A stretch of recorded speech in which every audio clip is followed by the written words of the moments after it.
You're listening to Women's Media Center Live with Robin Morgan.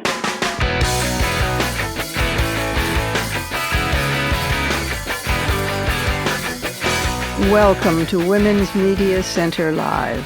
I'm Robin Morgan. 'Tis the season to be merry, so let's remember one more time, and frequently thereafter, we won back the House of Representatives. Ho, ho, ho. It's a deeply satisfying way to celebrate all the holidays clustering around this time of year, as well as to welcome in the new year, which bodes to be full of drama, with you and I and a cast of more than thousands helping to save democracy. All of which can, however, be a tad wearying. So, since this is our last show of the year, I decided to celebrate by responding to popular request from many of you to repeat what we did last year and to read some poetry. Women's Media Center Live will return on January 13th, fresh, rested, or so we hope, and ready to free the U.S. from its current predicament. But in the meanwhile, as a number of you pointed out, we need some sustenance for our spirit. So poems will be the featured guest this week instead of a person. And these are going to be poems different from any that I've read on air ever before. But before poetry and before Surrealism Corner, we need to go inside those headlines.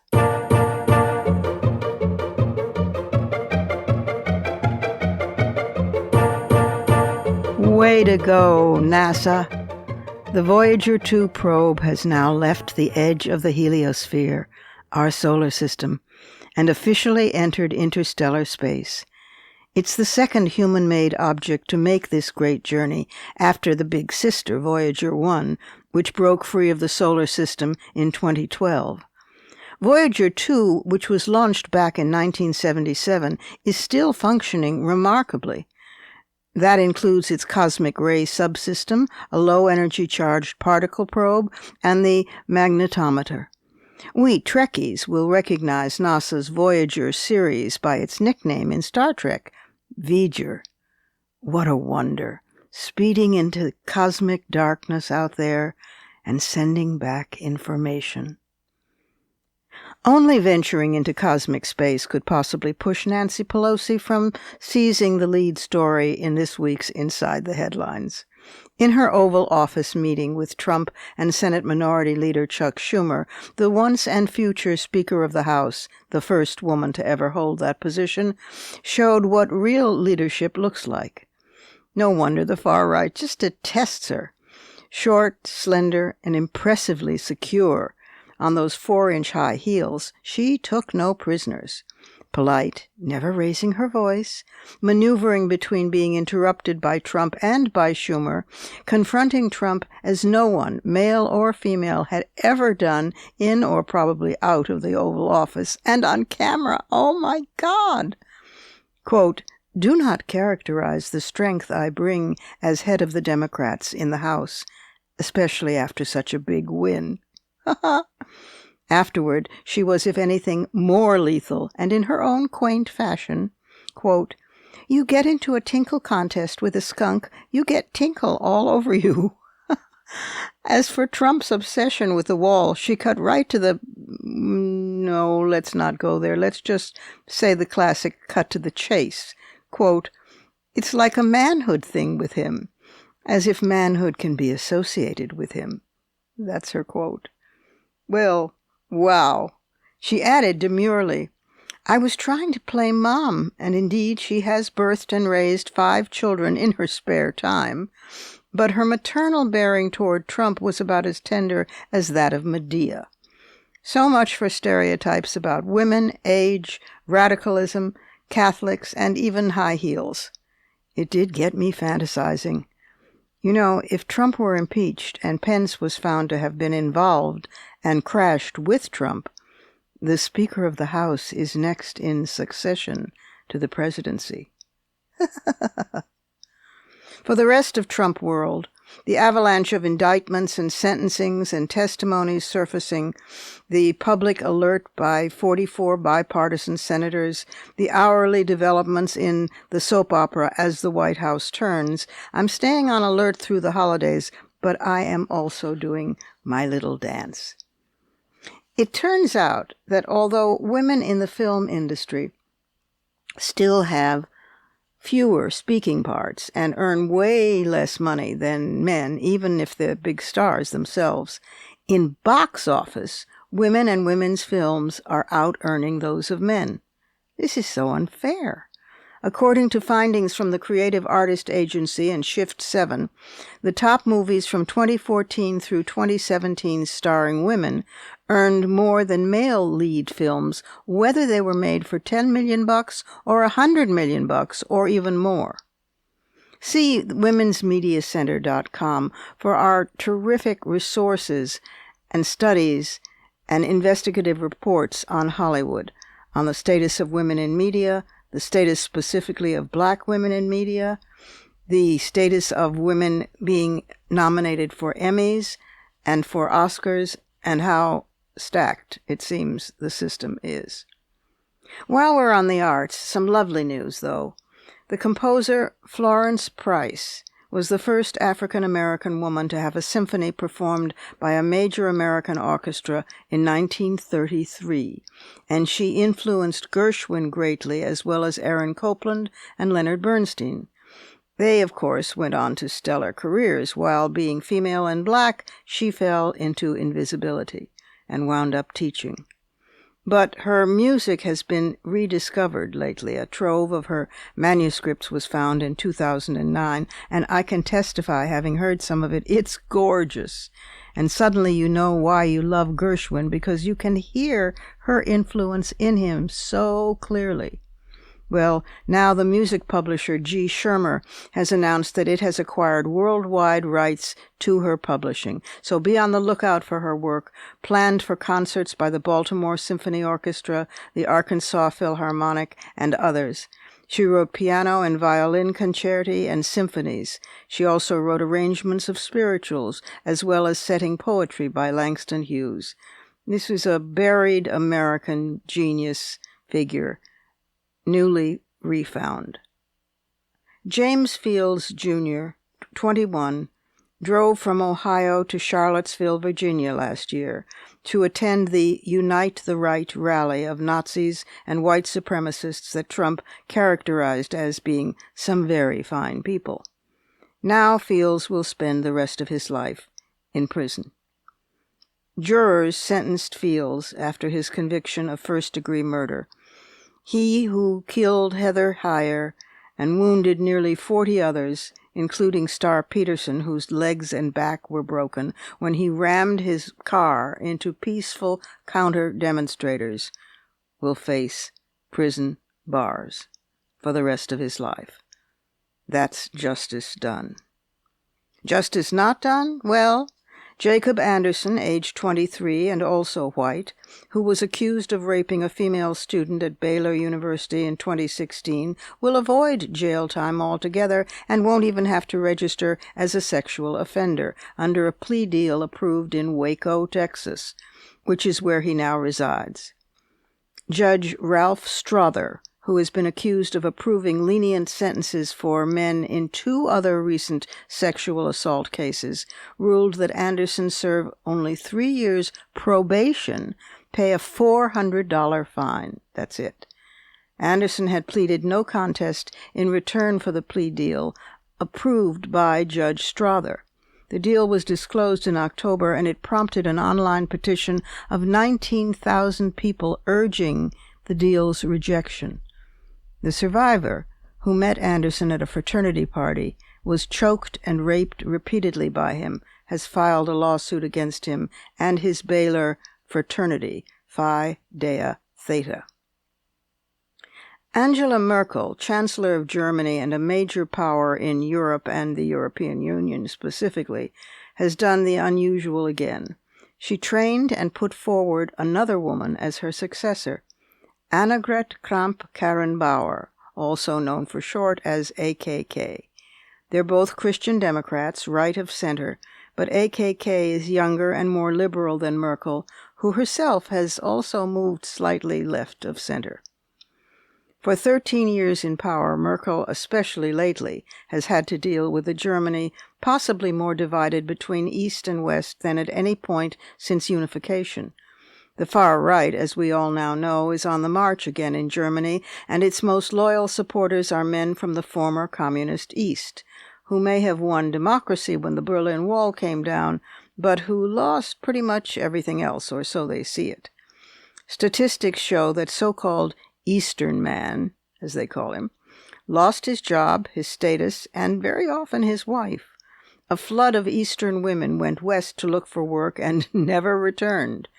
After the wall came down, the East lost more than 10% of its population. 2/3 of those who left and didn't come back were young women. Merkel, born and raised in East Germany, was one. It was the most extreme case of female flight documented in Europe since the 3 Inquisitions and witch burnings in the Middle Ages. Only the Arctic Circle and a few islands off the coast of Turkey suffer comparable male-female imbalances. Eastern man is the energy behind the scary AFG, that's the Alternative for Germany party, a populist party on the rise rapidly. It's declared an enemy of Merkel, and it blames women for being soft on asylum seekers.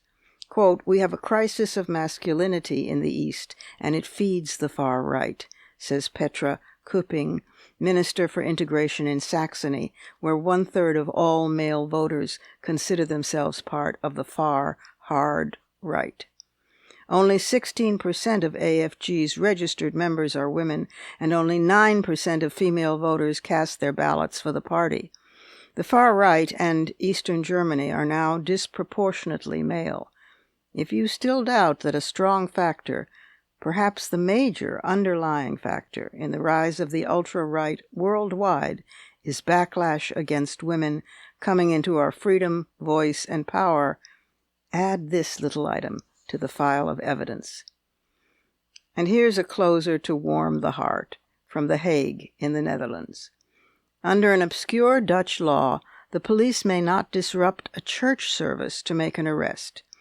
So, for the past 6 weeks, immigration officials have been unable to enter Bethel Church to seize the 5 members of the Tanda Zion family, Armenian refugees who fled to the sanctuary to escape deportation. This non-stop, pass-the-baton, 24/7, night and day marathon service, begun last October as a last-gasp measure by a small group of local ministers, has grown nationally and even internationally, attracting clergy and congregants from villages and cities across the Netherlands. More than 550 pastors from 20 different denominations have rotated through Bethel Church, all in the name of protecting one family. Protecting an immigrant family is uniting that nation.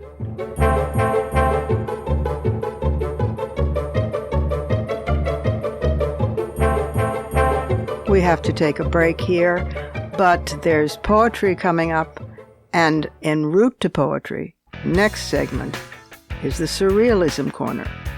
In a sense, the route to poetry is always through the Surrealism Corner.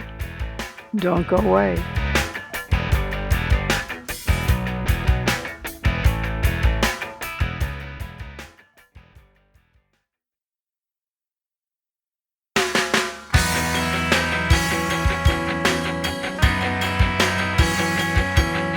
Subscribe to this program on your favorite podcast platform and leave us a review. Follow us on Twitter at WMC Live, like our Facebook page at facebook.com/WMC Live, and visit us at WMCLive.com for more information about our show and our guests. You're listening to Women's Media Center Live with Robin Morgan.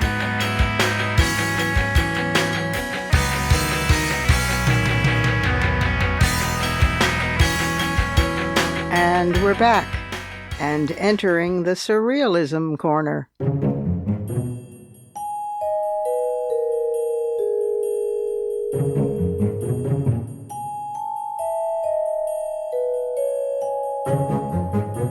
A woman in Brazil has given birth to a healthy infant after having received a transplanted uterus from a 45-year-old donor. It's the first such birth to be reported. A viable procedure to transplant uteri from deceased women could drastically increase the availability of the organs, said Dr. Alan Kirk, chief surgeon at Duke University Health System, adding, "This is a life-giving transplant, a new category." Well, Dr. Kirk, I for one am a little tired of science coming up with new ways for women to give birth in an already gravely overpopulated world where most women alive want to have fewer, not more, offspring. I'm all for scientific advances, and surely this is one, though it carries with it all the warning alerts about other organ donation. Monopoly of the procedure by those who can afford it, organ pirating, abuse of women in poverty who must sell organs for their own survival, a uterus industry side by side with the exploitative surrogacy industry. How about more scientific research instead into how women can safely have sex but not children without risking their own short or long-term health? How about that? Rwandan women are now fishing for their own opportunities.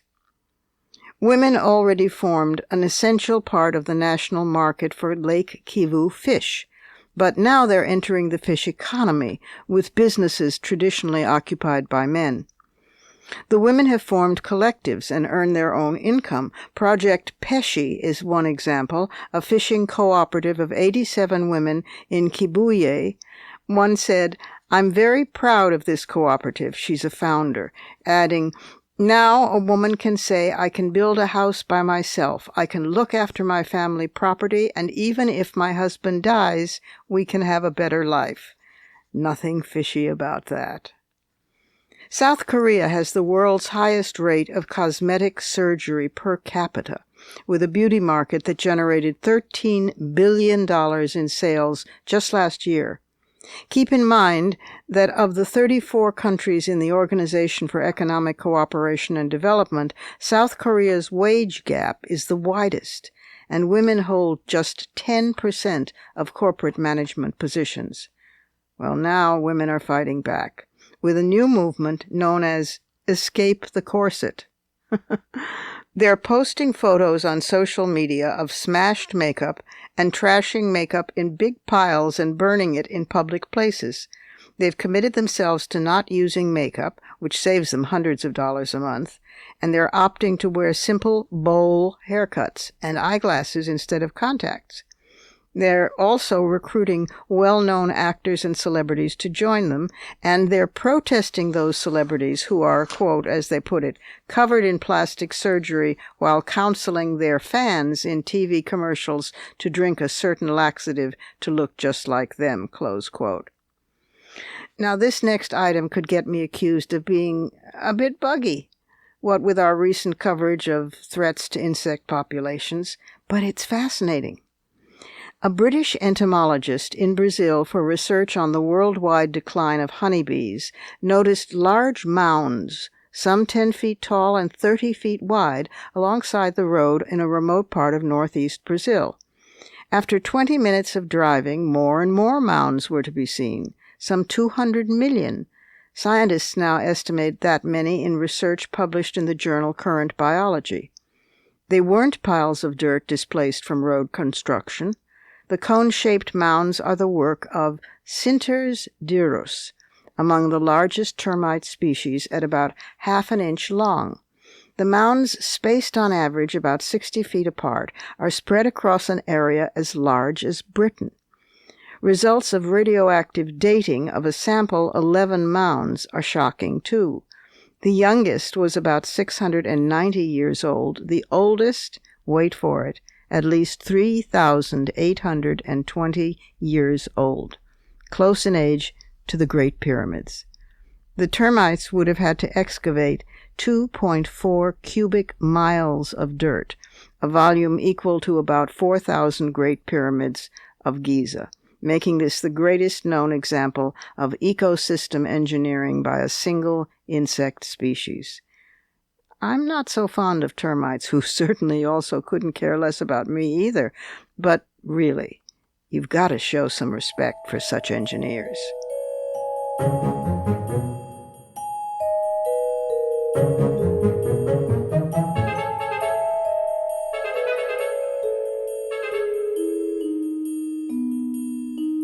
Time for another short break, and then, coming right up, a different kind of holiday sustenance. We'll be right back with poetry.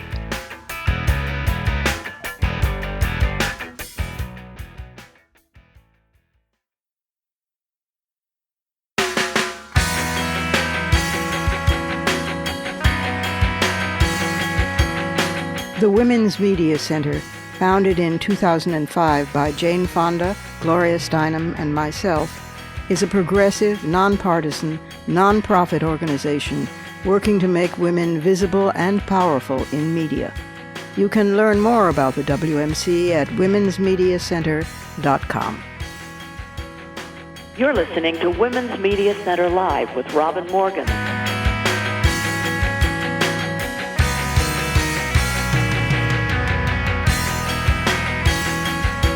Welcome back again, and welcome to some poetry. Today I'm going to read some work that I have never read on air before, including certain poems that tell entire stories within their brief span. I've chosen poems from each of my 7 books of poetry with, I confess, the lion's share going to the latest baby, the new collection Dark Matter, published earlier this year in the United States and the Commonwealth by Spinifex Press. But all the books I'm reading from are still in print, and now they're in ebook formats as well, and you can check them out on my website or at any online or brick-and-mortar places where books are sold. I'm going to start with a sonnet, and I may very well end with a sonnet written quite a few decades later. So here goes. This poem can serve as an introduction. It's from my new and selected poems titled Upstairs in the Garden, and it's one of a sequence of sonnets. I like sonnets because there are many different forms of the sonnet and different forms of the different forms, and this is a fairly classic form. It's called The Hungry Will. There crouches caged in me a hungry will, that never lets me rest, but eats my hours, swallows whole serenity, devours my sleep, and is most famished when most full. Pacing, it roars, gnaws, ravenous with lack.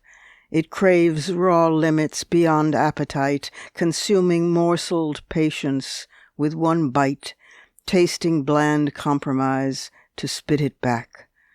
No tepid act can feed it, no tidbit love, no rationed liberty, no candied lie, no mince of truth, however savory. It wants a wilder prey, or else to starve. Meat, sinew, blood, its only nourishment is me, and it awaits my dying to range satiate and free. Well, that can sort of serve as an introduction. The next poem is from my book, A Hot January. And it's another sonnet, but with a looser, more relaxed rhyme scheme. It's been years since I've even ever read it aloud, but it seems particularly fitting these days, and I wonder if it isn't in the minds of some of the die-hard Trump followers, sometimes, at least, after all. It's called Samizdat. Glorious leader, bemedaled and embalmed, you lie at last a relic, marble-beard in state, while masses of my peasant selves, black-shawled, file past to view what was my tyrant heart. Your guards believe us mourners, poor, ignorant, but loyal serfs come to pay due respects. How can they know we shuffle by and squint through glass and garlands at your features wax, only to ensure those eyes are really shut? Those gloved hands can fist no salutes at legions, that corpse not lunge the balcony to rant, spellbinding us with fresh exhortations to sacrifice, trust, starve, and the refrain, willingly suffer for your sake again. And this one is also from A Hot January, and it's a story poem. In a sense, it's 3 different stories in 3 different short sections, or possibly they're all the same story. It's called Cave Dwellers. 1. The Glowworm Caves, Waitomo, New Zealand. Every tourist enters a cave uneasily. This one is narrow, chilled, dank, water leaching from fissures veining the walls, the ground slippery, springy. Skin becomes moist, or is that sweat from fear? The air is stifling, too thick with echoes of a distant om from subterranean rapids. The only way back is ahead.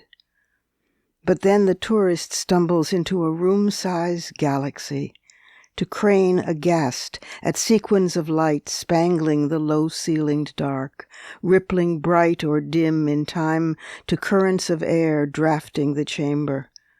The tourist sees spectacle, entire constellations shimmering deep underground. The tourist blinks, awestruck at such gratuitous splendor.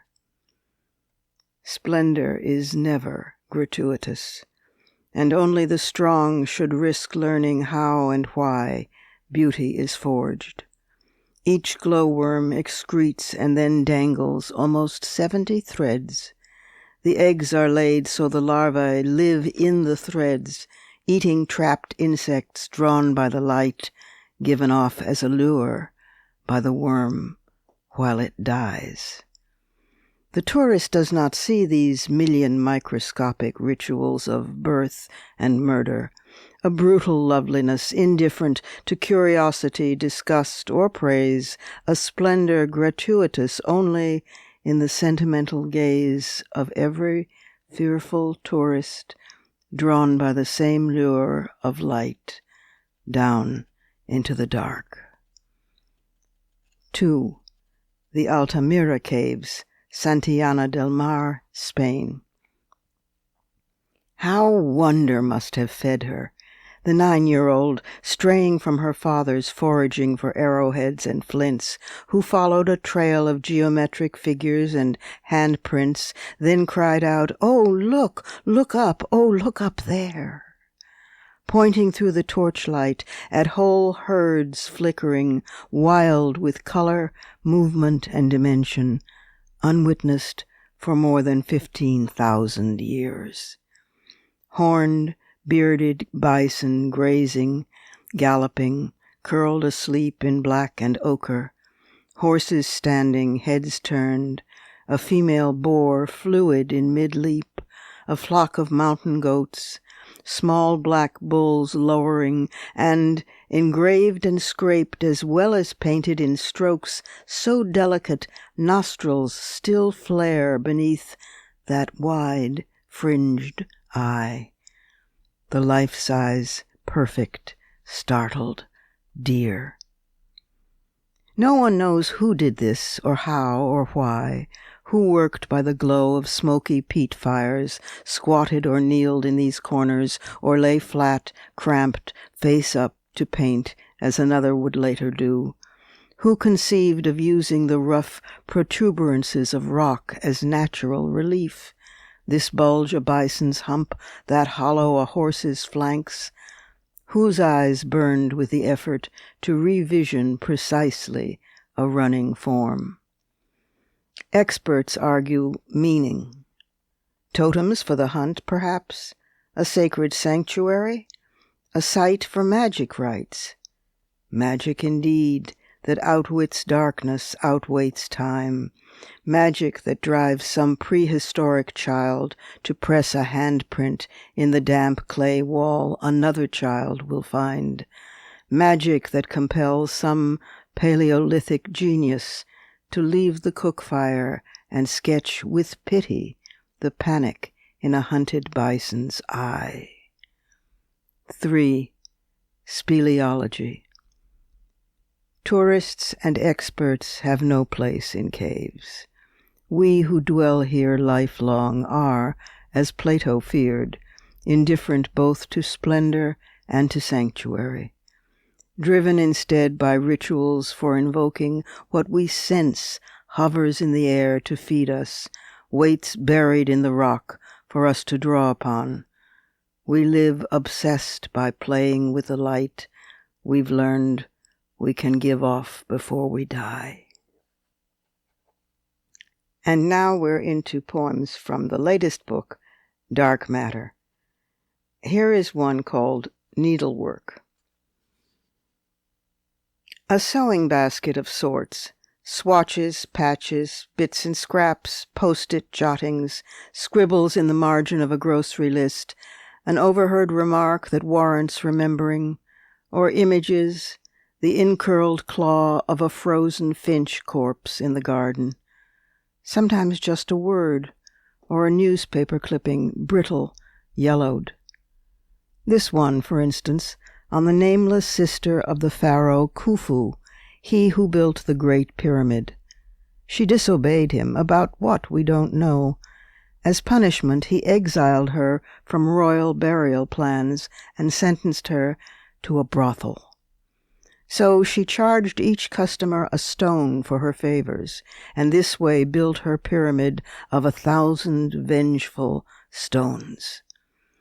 Or these two remnants, scribbled notes from early America. Deborah Franklin, common-law wife of Ben for 37 years. She raised his child by another woman, ran his printing press, wrote and edited his almanac, and while he was in London trying to negotiate a truce, yet finding time to do his own experiments, back in the colonies, she died alone. Deborah never met Sarah, wife of evangelical theocrat Patrick Henry. She brought him as dowry a Virginia plantation, small, with 6 enslaved persons. He imprisoned her in the cellar for the rest of her life, an alternative to the asylum, he claimed, since she suffered from melancholia. Meanwhile, confident he'd done God's will, he boasted, "Give me liberty or give me death." Lives of such women, unlived, wait patiently to be embroidered as they deserve. But if you rummage down among the rags, you find the selvage of anger, hemmed long ago by those mourned only now, by this stranger to Khufu's sister, Deborah, Sarah, so many selves, including the self who stitched together, before she died, the old woman who survived to write this poem. So-called political poems or feminist poems per se can be absolutely deadly as art, particularly if they're filled with jargon and if they lack the bite of irony or the tension of ambivalence, which poetry insists on and politics sometimes is terrified about.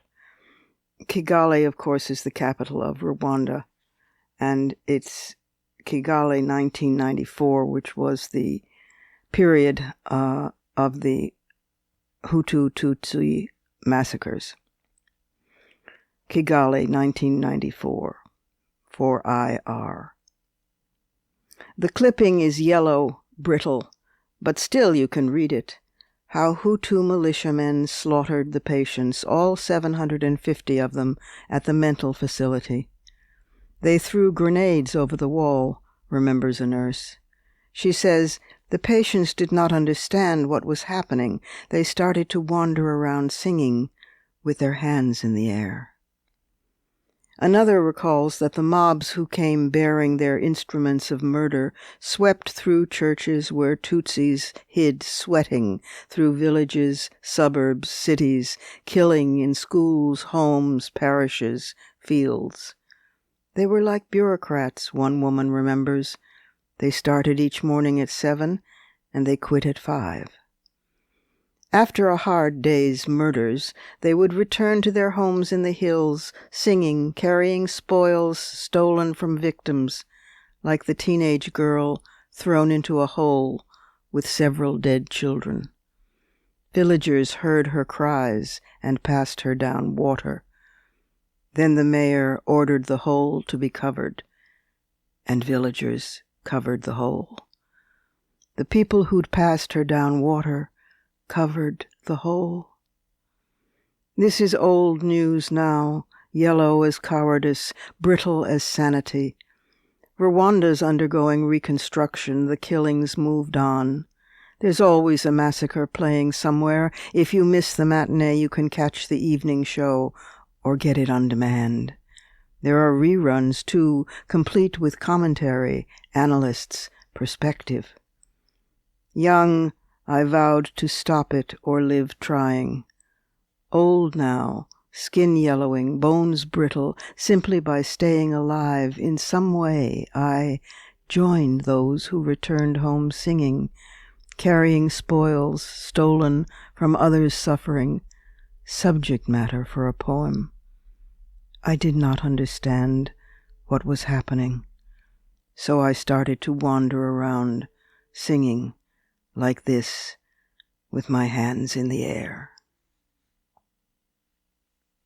And now we have a real story poem from Dark Matter. This one is longer than the others, but with a complete tale inside its lines. A story based on facts that have been put through the crucible of poetic imagination. It's called The Excavation, and it has an epigraph as follows. National Geographic Society announcement, June 2006. The 1,600-year-old mummified remains of a young adult were covered with red pigment and bear tattoos, and her imposing tomb signified high status. It was discovered 400 miles northwest of Lima, Peru, near the summit of the pyramid Huacacao Viejo, a sacred site in Moche culture, which flourished well before the rise of the Incas. Among the burial trove, gold, fine textiles, semi-precious stones, weaving materials, and needles befitting a woman, lay 2 ceremonial war clubs and 28 spear throwers, items found never at women's grave sites, but exclusively in tombs of Moche men. Nearby lay the skeleton of another, smaller woman, dead from apparent strangulation, a hemp rope still around her neck.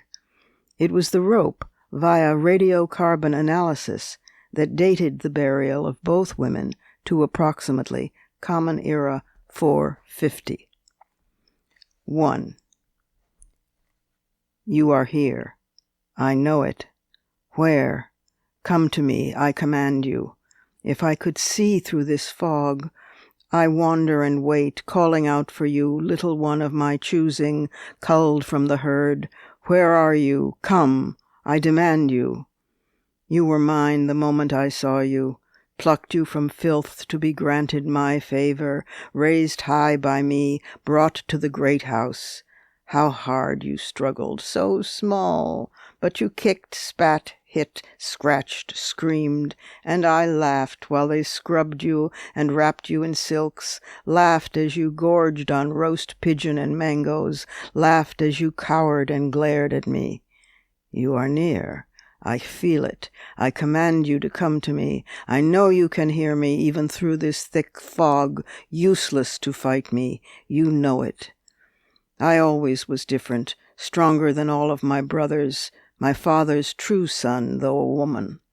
I set my mind and my teeth on it, refusing to be female, not man, less than human. I was more than human. I knew it. When the others came from the north, it was I who led the Moke into battle. I cut down our enemies, laughed at their screams, killed and killed until none were left. My arms ached with killing. My enemies, my own kind, both saw me then with wonder. A woman of power, freak or demon. I would be neither. I would be a god.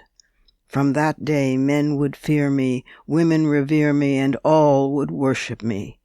I wore the condor-feathered cloak. There was a price. I was the object of their adoration, not their love. How can the devout imagine the unspeakable loneliness of their God? Then one day I was hunting, and there it was, hiding, squatting in its fetid hut, a creature of huge eyes and rags. You would come to love serving the god, though.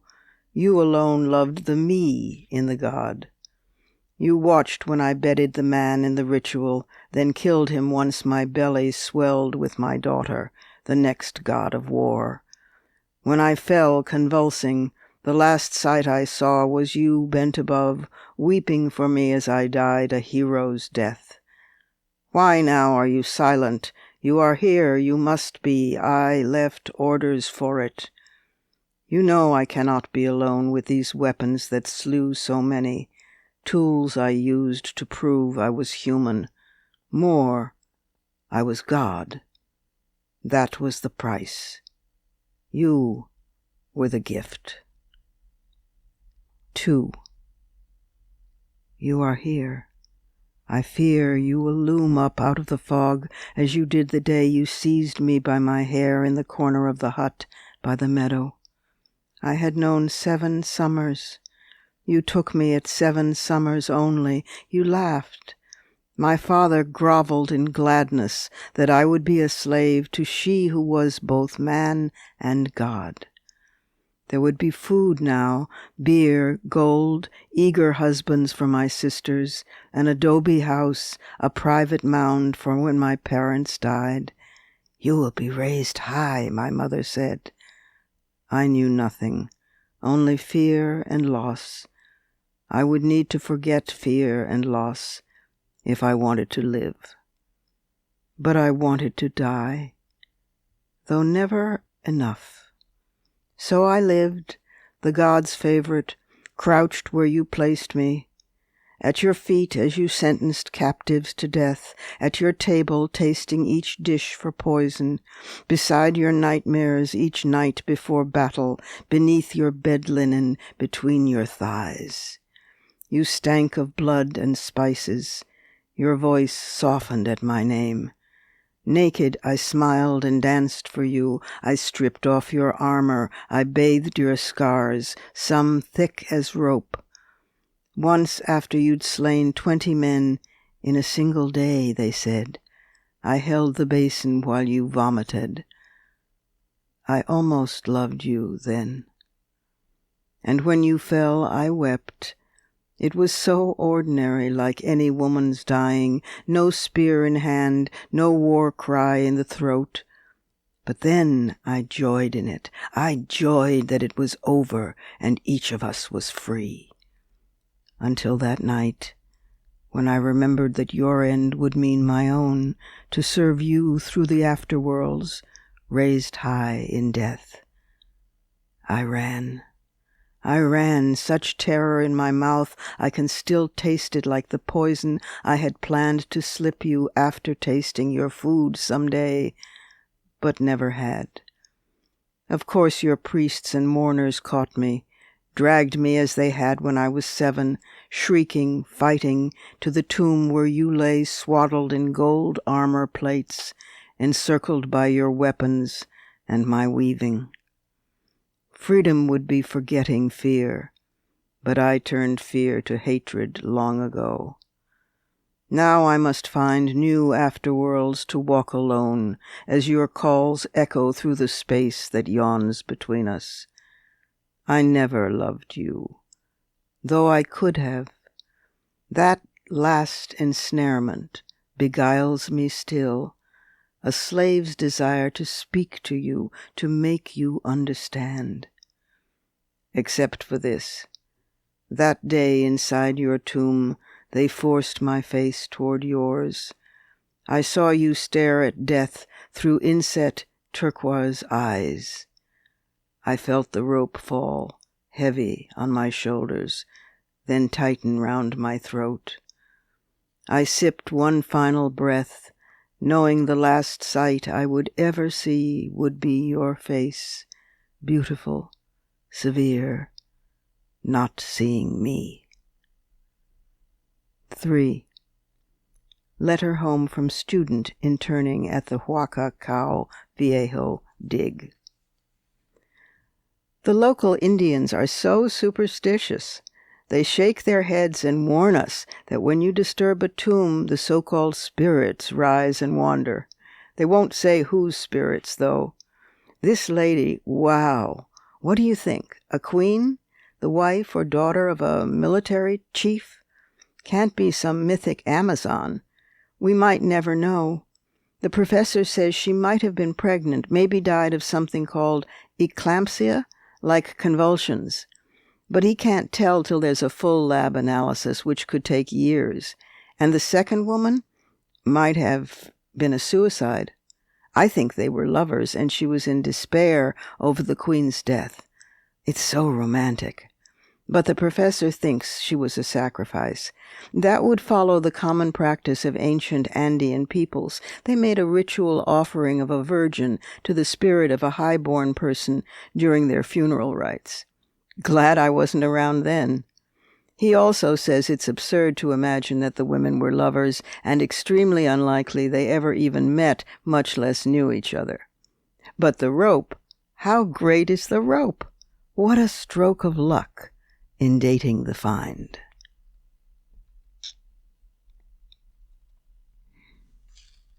And here's the last poem in this segment, though when I return after the break, this week's Fighting Words will be one final poem. For this segment, though, I'm going to close with a recent sonnet. Hopefully you'll sense some progress in life and in skill down through the decades.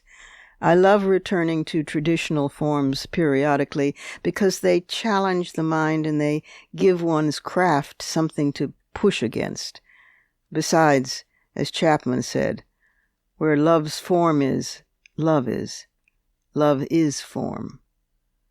This poem is titled Compass. There's a lost south in me, a place where joy, though costly, was a common middle name. Tomorrow there had elsewhere stayed today. Solstices changed places, nothing was the same. There at the world's edge, the Antipodes, with all the stars and seasons rearranged, Earth's axis seemed to shift, and gravity's force drew me in. My latitudes since then have changed. A lost love, like a phantom limb, gestures emptily, making itself felt through pain. So ached this south in me for many years. But the world is round, and the lost self was regained. Once, seeking my own south, I ventured forth in due course, with due diligence, due north. We have to take one last break, but I'll be back directly with some fighting words.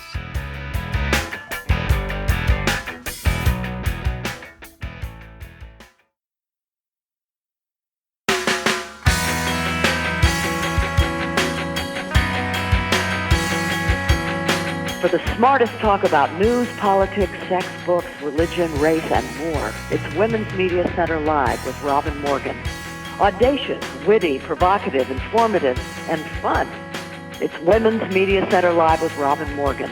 Talk radio with a brain. Welcome back one more time for some fighting words.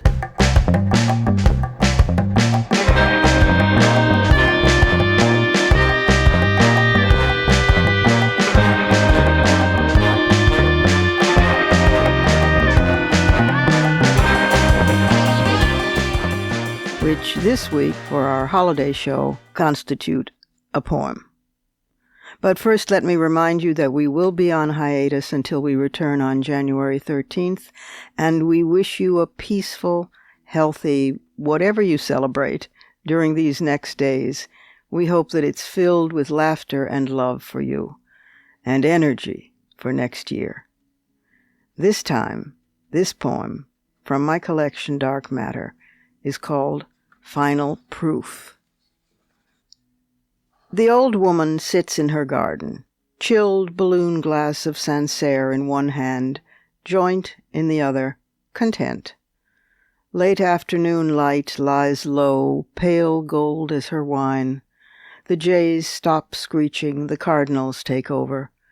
The old woman has just showered after hours of work in the mud, cleaning sludge from the waterfall's pool, rewiring the pump, draining, washing, refilling the pool with clean water glittering clear in the sun. She has scrubbed and filled the bird baths, pruned the grapevine, tried again to teach the wisteria its proper place. She has treated one rose for fungus, another for aphids, hosed down the slate and oiled the table and chairs. She has put in the annuals, pansies, violas, herbs, salad bed, lettuces, spinach, chard, sorrel, arugula, kale. Now she sits, the cool of a white linen shirt on her skin, conscious of all the ways she's content. Running fingers through her hair, still damp ringleted from a shower, she savors her soap-smelling flesh, the fresh linen, the light, the beauty of this garden she herself, this same old woman, planted back when she already was not young. But not young is different from old. All day she has thought blissfully of nothing but what her hands do. Now she feels sexy. It's true. Her muscles scream from work, but the pain reassures her she at least has them. The waterfall, plashing softly, is romantic. So, the old woman recalls, is she. An impulse. Perhaps phone that special old lover. But all I'd really want to say, she knows, is I was thinking about you. Just that. And there would be no way of leaving it at that. It would become an issue. The old woman has finally learned some things, among them that her energy and time grow short, and art's more faithful than most lovers. So, instead, she sips her wine and writes a poem. This one, in fact. No fool, however. She relies on morning's glare, content to be severe on content and on form, then. First drafts as fragrant as a tipsy garden poem you cut to bring indoors. In fact, first drafts of any kind, including love, she now ignores. Those are my fighting words. Add yours on Twitter, and remember to tag us at WMC Live and use the hashtag Fighting Words.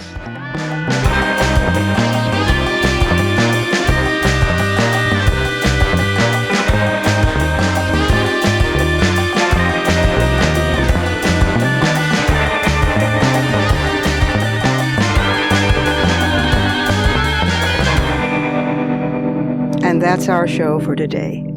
You can follow me on Twitter at @TheRobinMorgan and on Facebook at facebook.com/TheRobinMorgan. Check out my blog at robinmorgan.net and find my latest book, Dark Matter, wherever books are sold. Opinions expressed on this program do not necessarily represent the Women's Media Center. Here's the family for our show. Executive producer as well as founding and sustaining sponsor, Regina K. Scully. WMC president and co-executive producer of this program, Julie Burton. I'm Robin Morgan, your producer and host. Thank you for being with us. Join us again next time on Women's Media Center Live.